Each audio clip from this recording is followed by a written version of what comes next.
Ok, buenas tardes. El mes pasado comenzamos estas sesiones de webinars con los amigos de Botanicus. La idea de estas sesiones es un poco compartir, ofrecerles tips sobre mantenimiento de jardines, que mucha gente lo ha preguntado, lo ha pedido, pero a su vez también interactuar con ustedes. O sea, la idea de esta sesión es que es una sesión de una exposición por parte nuestra, por parte mía, relativamente corta, de unos 30, 35 a 40 minutos, para poder tener después una sesión de preguntas y respuestas sobre dudas que tengan ustedes del tema que se está hablando o sobre otros temas que ustedes quieren o quieran que se toque en estos webinars. La idea es que tengamos esta sesión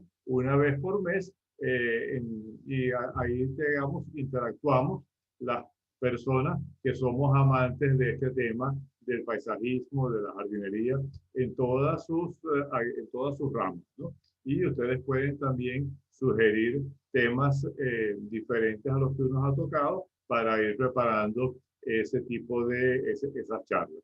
En la sesión de hoy vamos a tocar, por sugerencia, en el Instagram, varias personas pidieron que tocáramos cómo preparar el suelo para elaborar un jardín, que tocáramos eh, las condiciones para hacer un huerto y que habláramos sobre los jardines xerófilos. Entonces, esos tres tópicos son los que voy a tocar en el día de hoy. Ustedes a mano derecha en la pantalla tienen los datos, digamos, de la página web, donde ustedes ya se han registrado, la conocen. Tienen también mi correo, donde ustedes pueden en cualquier momento dirigirse hacia mí buscando aclarar cualquier consulta que a bien tengan ustedes hacer.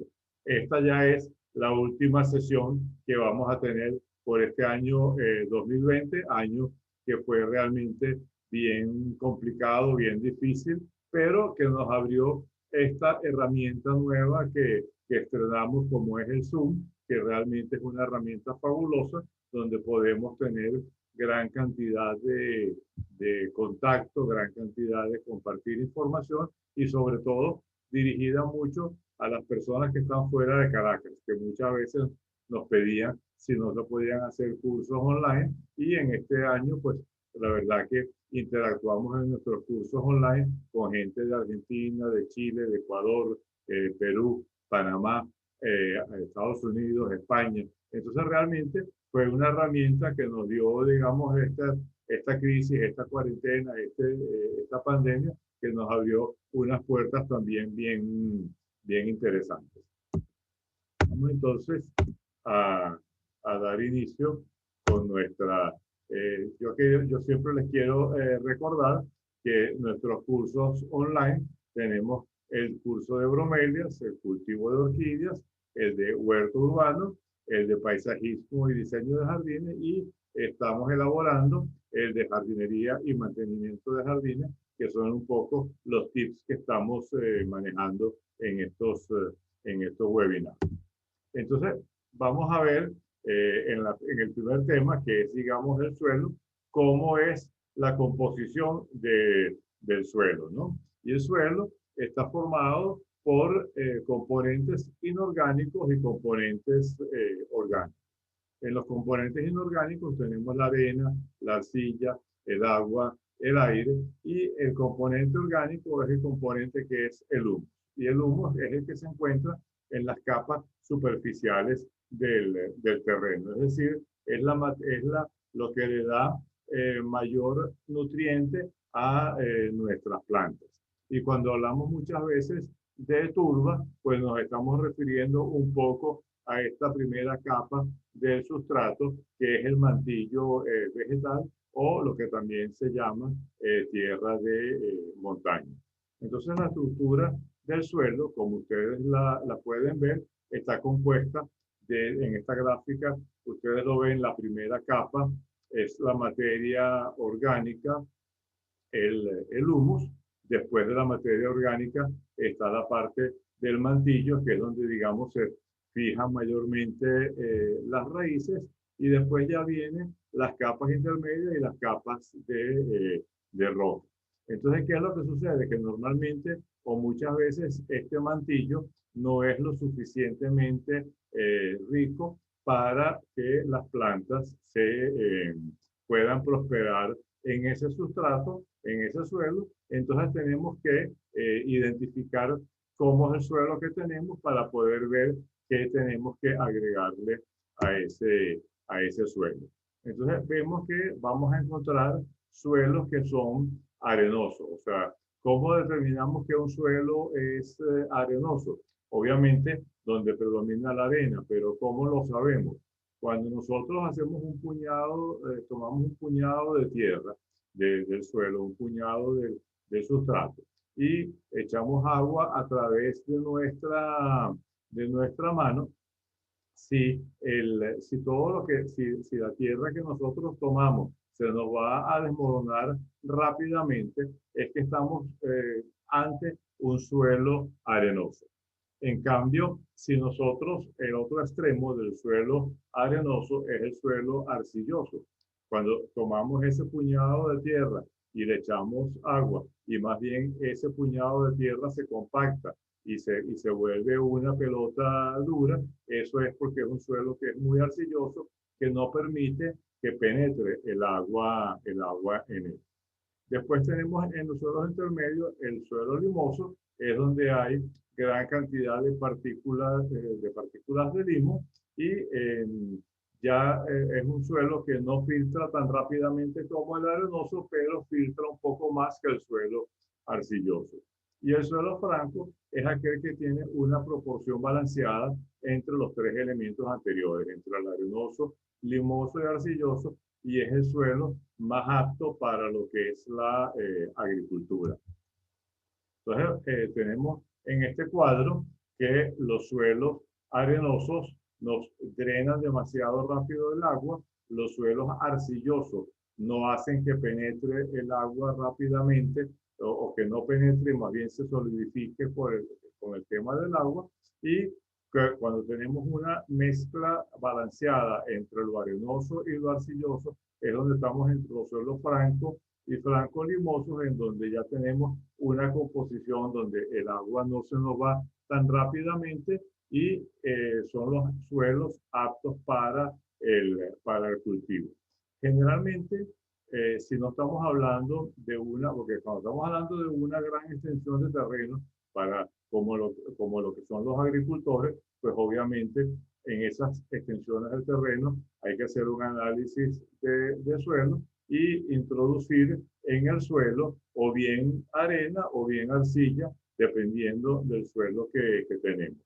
Cuando estamos trabajando un jardín pequeño en una casa, pues lo más recomendable es, en vez de estar nosotros tratando de lograr ese balance adecuado, pues básicamente es remover unos 15 centímetros de la capa superficial del suelo, y entonces introducir un poco de tierra de vivero, tierra abonada, en donde uno puede hacer una primera mezcla con lo que es la base del suelo que tenemos, y enriquecer ese suelo con una tierra un poco más rica en nutrientes. Es decir, estamos introduciendo un suelo, estamos convirtiendo el suelo en un franco limoso, de una manera relativamente sencilla, por decirlo así, o sea, cómoda para nuestro jardín, sin tener que hacer grandes estudios de suelo. Es decir, removemos una primera capa de unos 15 centímetros e introducimos una tierra abonada y la mezclamos. Ya después, cuando vamos a ir sembrando las plantas que son de gran porte, entonces ahí donde sembramos la planta de gran porte, si hacemos un hoyo, y al acabar ese hoyo, pues lo complementamos ese hoyo con tierra abonada. Cuando nuestro suelo no tiene los nutrientes adecuados, vamos a ver deficiencias en las hojas. Y entonces ustedes pueden ver que hay veces que la hoja tiene un borde, un centro amarillento. Esa hoja que tiene ese centro amarillento es porque tenemos un cultivo en un sustrato que tiene unas deficiencias de nitrógeno. Si tiene un borde rojo es porque tiene una deficiencia el sustrato de potasio.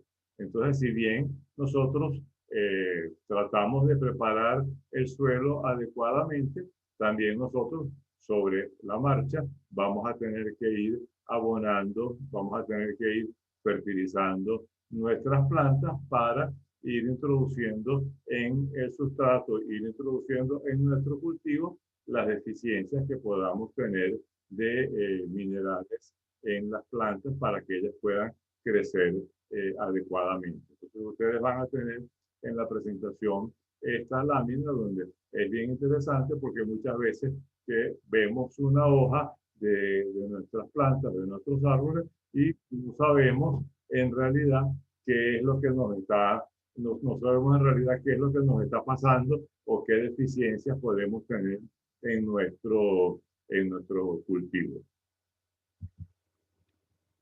Dicho eso, que es un poco la introducción a lo que son los suelos, vamos a tocar el tema de un huerto, ¿no?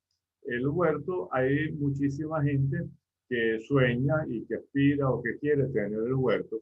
El huerto es algo relativamente fácil de tener, pero a su vez es complicado de mantener porque el huerto exige bastante dedicación por parte nuestra. O sea, el huerto no es sembrar un seto de, de ixoras o es sembrar un seto de crotos, sino que simplemente requiere una observación muy minuciosa, una observación diaria y para saber, digamos, si tenemos insectos, si tenemos plagas, requiere también un riego bastante continuo, bastante a menudo y también requiere que estemos haciendo unas podas de las plantas continuas. O sea, si tenemos un huerto, el huerto son plantas comestibles y la idea es sembrar para poder cosechar, para poder cultivar, para poder podar las plantas. Entonces, vamos a ver qué características nos hace falta para que seamos exitosos si vamos a tener un huerto.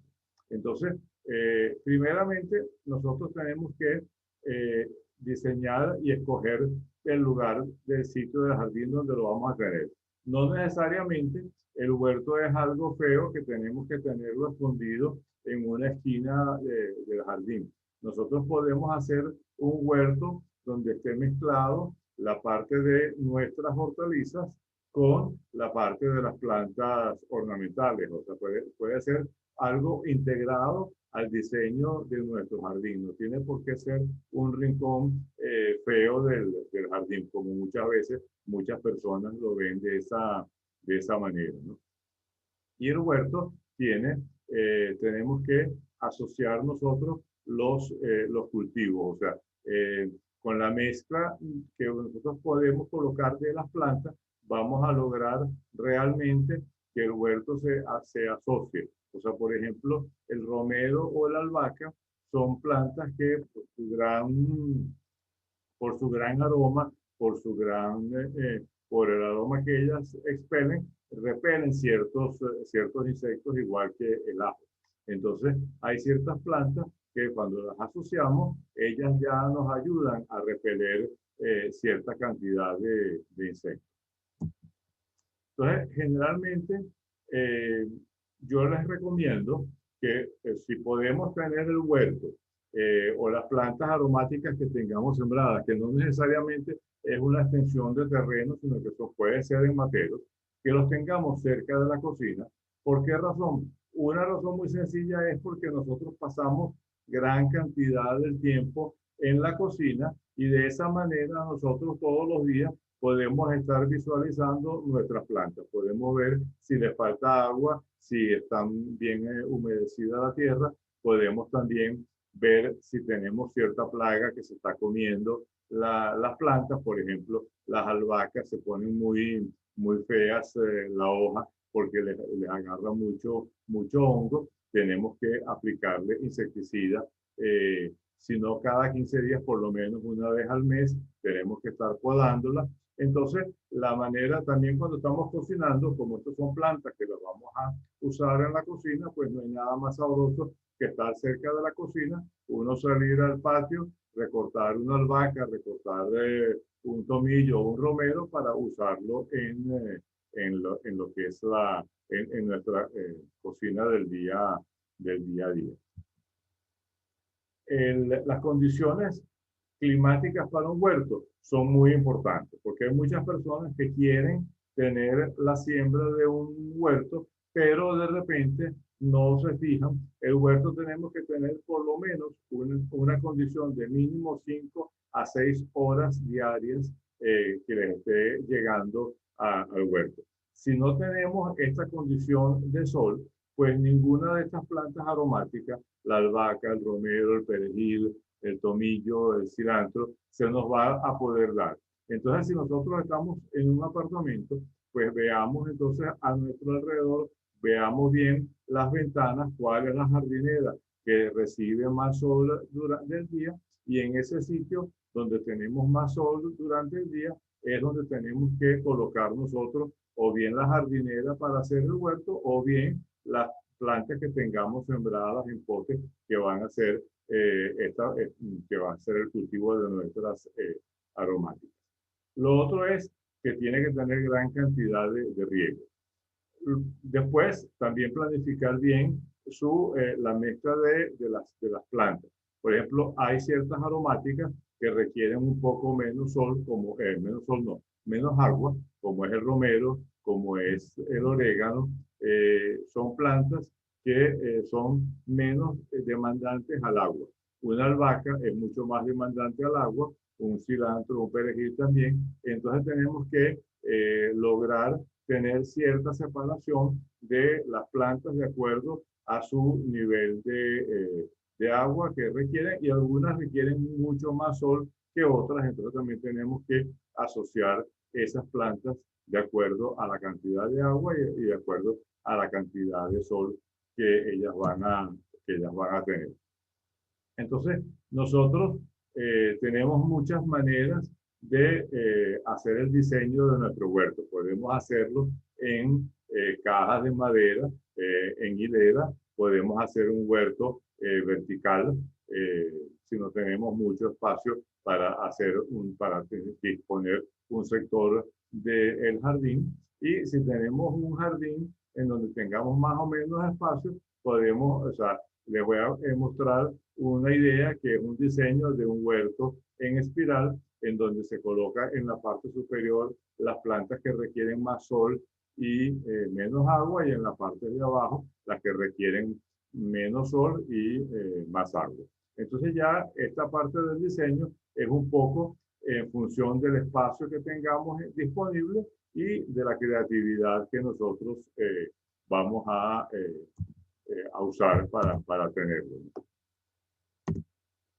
En este caso, aquí está la idea de cómo sería un huerto en espiral. O sea, un huerto en espiral es de un diámetro aproximadamente de 2 metros y se va haciendo hileras ascendentes, ¿no? Entonces la parte central va a ser la parte más alta, y en esa parte alta colocamos, por ejemplo, el romero, colocamos el orégano, colocamos el toronjil, porque son plantas que de las aromáticas requieren más sol y requieren menos agua. Después, en la medida que vamos bajando, colocamos entonces las albahacas, colocamos el perejil, colocamos el cilantro, porque esas son plantas que pueden tolerar un poco menos de cantidad de sol y requieren mucho más agua. Entonces, el agua en esta espiral, pues en cierta forma también va cayendo y le llega mucho más agua a las plantas que están ubicadas en la parte inferior. También si tenemos una extensión de terreno para poder desarrollar nuestro huerto, tenemos que tener en consideración que hay ciertas plantas como los tomates, como las berenjenas, como las calabazas, que requieren tener, o las vainitas, requieren estar tutoradas, o sea, requieren tener un tutor vertical para que ellas puedan crecer. O sea, si un tomate no le colocamos tutores que los podamos sostener para que ellas crezcan, no los vamos a poder desarrollar. Entonces, tenemos que tener en cuenta toda esta serie de consideraciones. Podemos usar material reciclable como botellas de agua, botellas de refresco, los ponemos, digamos, los podemos decorar muy bonito de forma vertical o en repisas, eh, cuando son del mismo tipo todas estas botellas, todos estos envases, creamos un efecto muy bonito, muy decorativo y son bien aptos porque todos estos elementos, la lechuga, el cibulé, el cilantro, el perejil, son plantas que requieren de poco espacio, poco sustrato para poder para poderlos cultivar. Estas ideas son, en el curso de huertos tenemos gran cantidad, hacemos un paseo por todas las hierbas y también por la preparación del compost casero. Si ustedes entran en YouTube, en el webinar del mes pasado, dimos los tips para cómo se elabora un compost casero, cómo lo podemos preparar en casa usando nuestros materiales de desecho. En este caso, esto es una idea de un huerto colocado verticalmente en unas paletas que están muy de moda en este momento. Entonces, si tenemos la suficiente agua y tenemos el suficiente sol, pues cualquier cosa que nosotros sembremos en nuestro huerto se nos va a dar. Fíjense ustedes que en estos pales, en estas paletas, aquí arriba tenemos el romero, porque el romero, como ya le dijimos anteriormente, y el orégano, son plantas que requieren más sol y van a requerir menos agua. Cuando regamos aquí arriba, en la parte esta superior, siempre hay agua que va a ir drenando y va cayendo a los pisos inferiores. Los pisos inferiores les va a entrar menos sol, menos luz, entonces aquí colocamos el cilantro, el perejil, las plantas que son de menor exigencia a nivel de la luz solar. Vamos ahora, entonces, cerramos esos tips. En la sesión de preguntas y respuestas pueden tocar cualquier tema que quieran respecto a estos que vamos analizando. Pero como la exposición es corta, pues vamos a tocar ahora el otro tema del día de hoy, que son los jardines xerófilos, ¿no? Y el jardín xerófilo del griego proviene la palabra cero, que es seco, y filo, que es amigo, es decir, amigo de lo seco.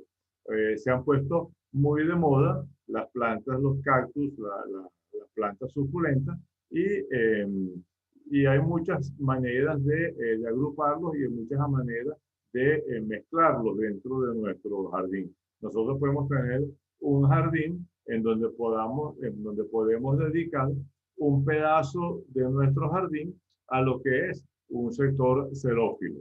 Entonces nosotros vamos a dedicar a nuestro jardín, si queremos hacer un jardín xerófilo, porque normalmente en nuestros jardines no hacemos, a menos que estemos en Paraguaná o que vivamos en Cobro, generalmente no hacemos que todo nuestro jardín sea xerófilo porque es como demasiado monótono, ¿no? Es como demasiado intenso.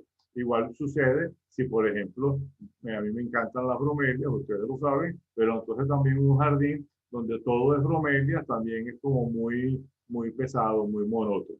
Igual pasa si tenemos un jardín xerófilo, pero nosotros podemos, dentro de nuestro jardín, alocar un espacio para tener unas plantas suculentas, unos cactus, unos ágaves, y entonces tenemos que escoger el sitio del jardín donde tengamos más sol. El jardín xerófilo también le encanta mucho sol para que realmente se logre ese ambiente seco y le gusta que tenga un buen drenaje. O sea, tenemos que escoger el sitio donde tengamos mayor capacidad de poder drenar el agua para que el agua no se empoce, porque un jardín xerófilo es amigo de lo seco, es decir, es un sitio donde tenemos que tener abundante agua en un momento dado, pero que esa agua drene rápidamente y no se quede emposada, porque si no se nos mueren las plantas que tenemos sembradas en ese jardín xerófilo.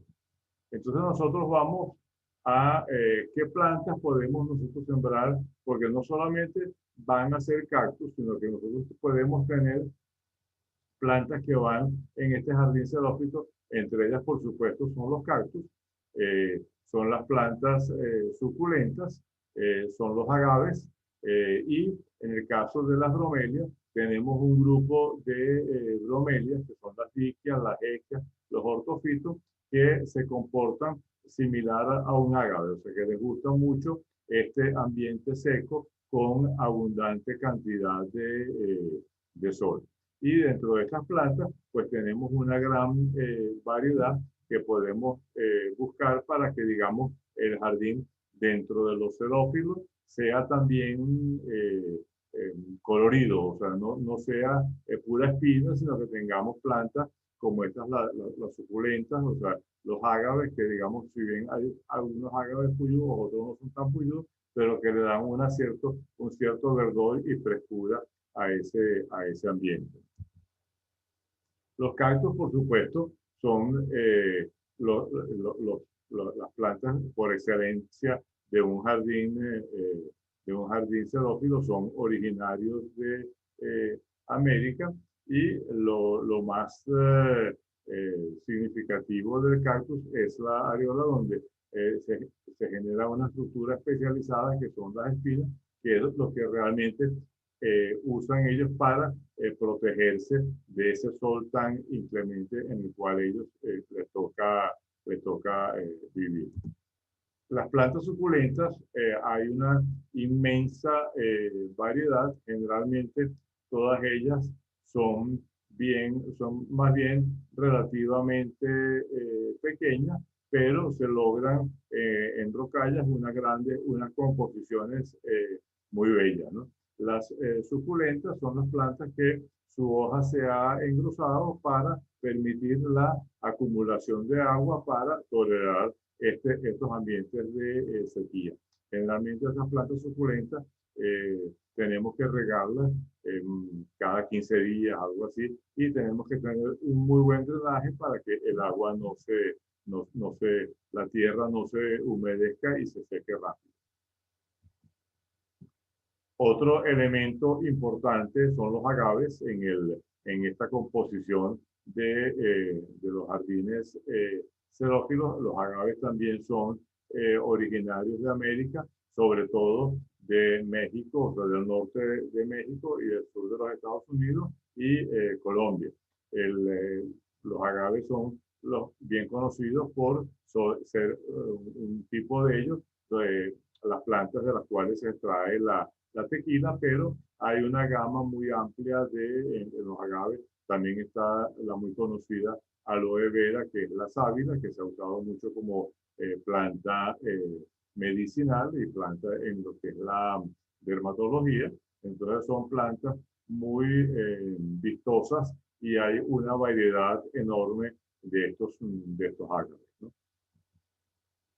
Hay una planta que ustedes la asocian mucho con las palmeras, que es la palma, que es la comúnmente denominada pata de elefante, y es la Beucarnia recurvata, es la que hace esa cebolla en su pata, por eso lo llaman pata de elefante. Es originaria de México y tiene un comportamiento muy similar a los agaves, o sea, es de la familia de las asparagáceas, pero su condicionamiento, o sea, su medio ambiente es muy similar y va muy adaptado a los agaves y se adapta muy bien a estas zonas de jardines xerófilos, ¿no? O sea, y le da una vistosidad muy grande a los jardines xerófilos, porque rompe un poco con el esquema este de cactus y de ágaves, ¿no? Entonces da un aspecto de palmera dentro de una composición bastante desértica como es el jardín xerófilo. En estas parte del jardín xerófilo también podemos agregar bromelias. Y hay ciertas bromelias que son las bromelias específicamente terrestres, que no son bromelias epífitas, y entonces son bromelias muy espinosas que parecen más bien unos agaves, y ahí tenemos las diquias, las hexias, los ortofitos, y se dan muy bien en estos jardines xerófilos. Yo generalmente recomiendo muchas veces en los arreglos que tengamos una primera parte, una primera porción del jardín como con estas plantas suculentas o como una especie de rocalla, y posteriormente, o sea, algo como esto que ustedes están viendo aquí en la foto, previo o delante de otro grupo de plantas, elaborar una rocalla. ¿Qué significa una rocalla? Pues que hacemos unas protuberancias falsas, artificiales en el terreno, basados generalmente con piedras de diferentes tamaños, para poder generar ese clima, ese aire, darle ese aire desértico a lo que va a ser nuestro jardín xerófilo o nuestra porción de jardín xerófilo. Entonces, lo importante es que lo hagamos en el sitio que tengamos más sol, y por eso yo siempre recomiendo un poco como un primer plano ante cualquier otro arreglo que hagamos, ¿no? Y tenemos que hacer esa montaña de tierra con piedra. Generalmente, para tener menos monte, es interesante, lo mostramos en el webinar pasado, cómo cuando queremos hacer un jardín que tenga piedra, cómo ponemos primero un plástico debajo y después encima colocamos las piedras para que no tengamos tanto monte saliendo entre las piedras. Y cuando vamos a sembrar nuestras plantas, entonces excavamos, abrimos un pequeño hueco en ese plástico para poder sembrar la planta y que la planta genere raíces profundas, ¿no? Entonces, tenemos que escoger las plantas que vamos a manejar, y tenemos que saber un poco también sus tamaños. Hay muchos ágaves que los estamos sembrando de un tamaño muy pequeño. Ellos son más rápidos en crecimiento que los cactus y que las plantas suculentas, y son también de tamaño mucho más grande.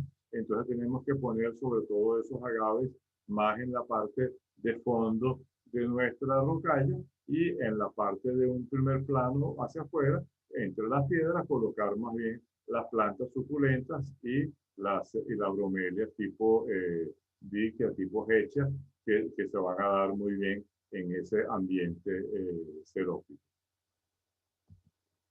Y para finalizar, o sea, porque muchos de ustedes preguntan, ok, pero si yo quiero sembrar un cactus, o quiero sembrar una planta suculenta, o quiero sembrar una bromelia como un ortofitum o una diquia, ¿qué sustrato debo yo de tener para poder tener éxito en esta siembra, ¿no? Entonces, si vamos a sembrar cactus, fíjense que cómo va a ser el tipo de tierra que tenemos, o sea, el tipo de sustrato que debemos usar. Entonces usamos un tercio de tierra de jardín. Tierra de jardín se llama a esa tierra que es prácticamente no una tierra abonada, sino una tierra pobre, por decirlo así. Una tierra sin muchos nutrientes. Un tercio de turba mezclado con cáscara de arroz en partes iguales, y un tercio de alibén mezclado con arena. Generalmente cuando sembramos el cactus, tratamos de poner el alibén fino, que es a veces más difícil de conseguir, y si no conseguimos el alibén fino, pues tenemos que triturar un poco el alibén para que no sean esas pelotas grandes de alibén, sino que podamos tener una mezcla bien triturada, que que no sean pelotas tan grandes. Entonces, ese es el sustrato que vamos a poner. Fíjense que hay muy poco de material orgánico. La única cosa de material orgánico que tenemos ahí en el sustrato de cactus es la turba. Lo demás es todo un sustrato muy árido. Y si vamos a usar suculentas, va a ser un sustrato similar al del cactus, es decir, la mitad del sustrato va a ser el mismo sustrato que usamos para el cactus y la otra mitad del sustrato lo vamos a usar con tierra abonada. Aquí sí vamos a colocar para las plantas suculentas algo más de materia orgánica. Las plantas suculentas toleran un poco más de humedad que los cactus y requieren un poco más de humedad, pero no tantísimo. O sea, no podemos sembrar las suculentas en pura tierra, dado que si le ponemos solamente tierra abonada, cuando regamos, drena muy lento el agua y a nosotros nos interesa regar bien estos cactus o regar bien estas suculentas, pero que se seque bastante rápido una vez que ya hayamos hecho este riego. Entonces, bueno, yo con este, con este tema, con este capítulo, cierro un poco la presentación de los tips para el día de hoy. Y bueno, dejo en ustedes, pues, a que hagamos, que ustedes hagan sus preguntas, si tienen alguna pregunta, o que hagan también sugerencias de temas que quieren que incorporemos en este webinar.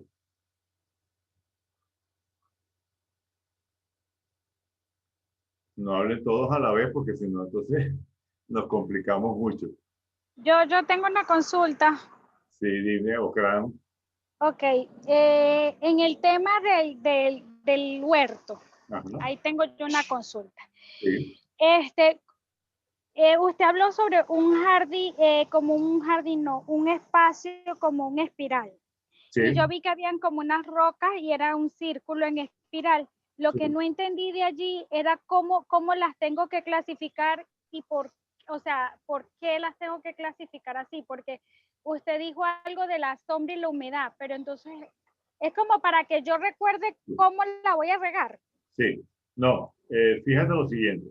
Dentro de lo que son las hierbas aromáticas, que son las que nosotros Ajá. cultivamos en un huerto, no todas tienen la misma necesidad de cantidad de agua, ¿no?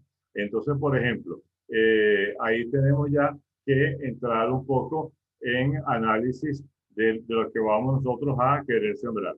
Por ejemplo, una planta de romero, una planta, el grupo de las plantas de orégano, la salvia, son plantas que requieren muchísimo sol, pero no son tan exigentes al agua.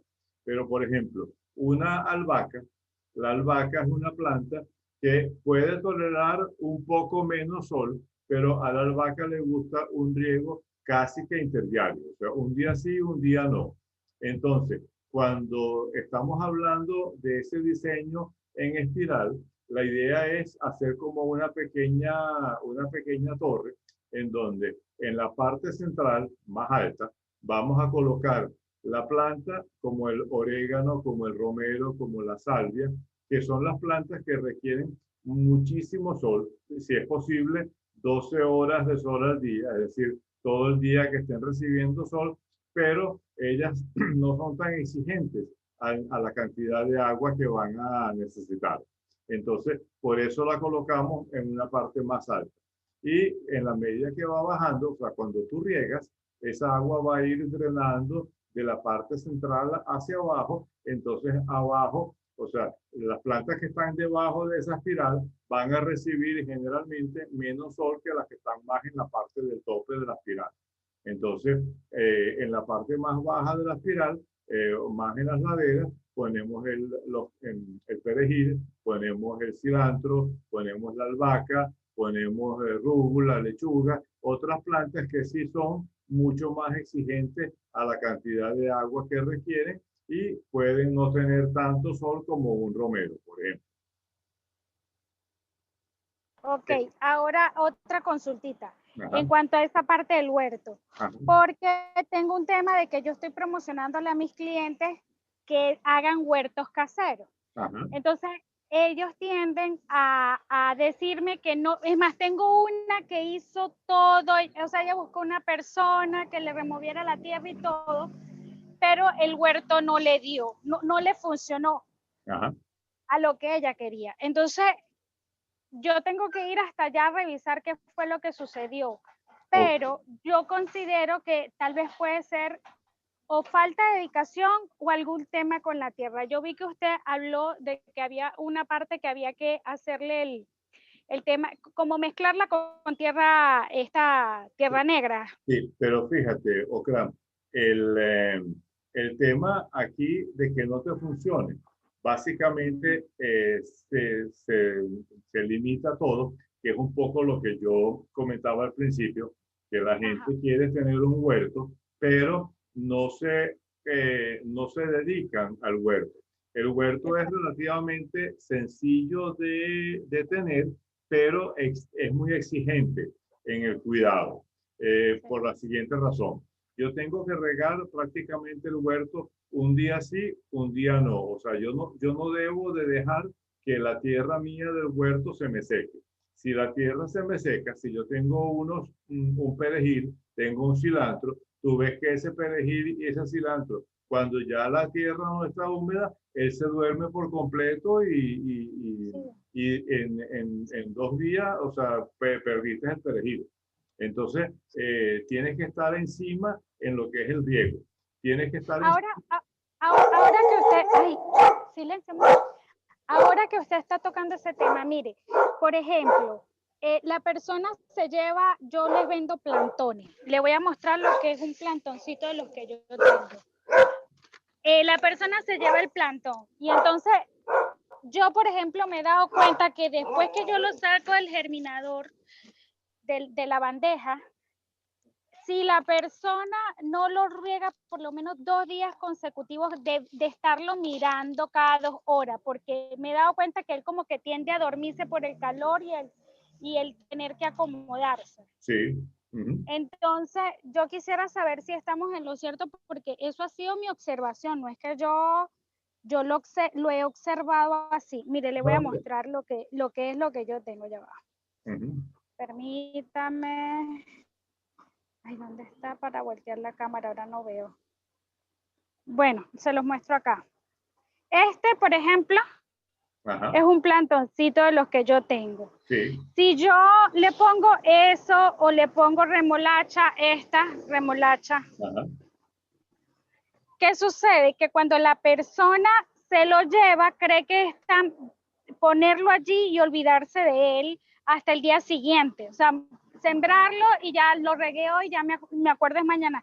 Yo siento y quiero confirmarlo con usted que tiene experiencia, si eso debe ser por lo menos los 2 días que yo lo vigilo, yo los vigilo. Después que hago el trasplante, 2 días, porque prácticamente cada 2, 3 horas yo tengo que estarlo regando de a poquito, como para que cuando él se desmaya vuelva a coger como que vida hasta que él pega. Sí, es que eso es así, igual pasa, o sea, claro, ¿qué es lo que sucede? Lo más adecuado de eso sería que tú vendieras el plantón ya en bolsa, de forma de que él tenga más raíces consolidadas y que tú simplemente lo sacas de una bolsa y lo pones en el terreno. Pero igual, lo que yo digo, el huerto, por ejemplo, yo tengo, mi cuñada vive al lado de mi casa y ella quería tener rúgula, ella quería armar su huertito. Yo le dije, yo te armo el huerto, pero tú tienes que comprometerte a mantener el huerto, es decir, a cuidar el huerto. ¿Qué significa cuidarlo? Que es un día sí, un día no, yo tengo que regar, tengo que desmalezar, o sea, hay que sacar la maleza porque la maleza trae mucho saltamonte, trae mucho insecto. Si yo tengo albahaca, la albahaca yo tengo que podarla porque si yo no la podo, ella bota la flor y enseguida después de botar la flor, ella ya muere la albahaca como tal. Tengo que, cuando la hoja de la albahaca se va poniendo con manchitas moradas, o sea, negras, que es el mildiu, que es el hongo, tengo que aplicarle insecticida. Entonces, ese insecticida se aplica mínimo una vez al mes. O sea, y cuando uno está viendo que están empezando a salir las manchitas. Si uno no hace la poda adecuada de las plantas, porque yo lo que digo es que en el huerto tenemos que estar podando continuamente para que la planta se vaya fortaleciendo. O sea, si yo tengo un perejil, una mata de perejil, tengo que ir podándola y en la medida que yo la voy podando, ella va engrosando su tamaño, su forma y va robusteciendo. Si yo la dejo ahí simplemente como una mata decorativa, el huerto no es decorativo, el huerto es utilitario. Y como utilitario que es, hay que, digamos, hacer, digamos, el uso de las plantas. Pero, y por eso yo digo tenerlo cerca para que uno diariamente uno esté pudiendo monitorear lo que uno está viendo, a ver si el huerto tiene saltamontes, si tiene grillitos, si tiene piojitos, si tiene hongos, de forma de poder fumigar. Y esa fumigación prácticamente es casi que una vez al mes como mínimo, pero y a veces puede ser en mayor cantidad.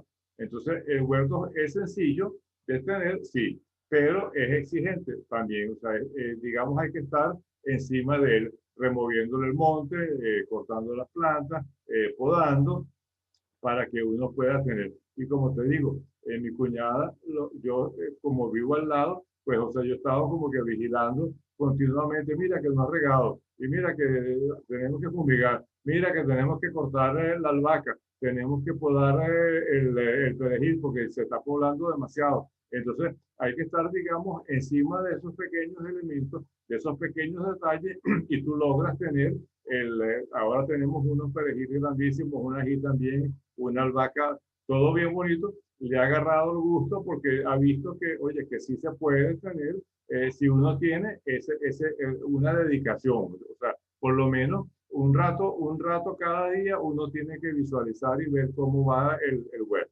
No es que uno esté todas las horas viéndolo, pero sí uno tiene que estar monitoreando continuamente. Esa parte es importantísima.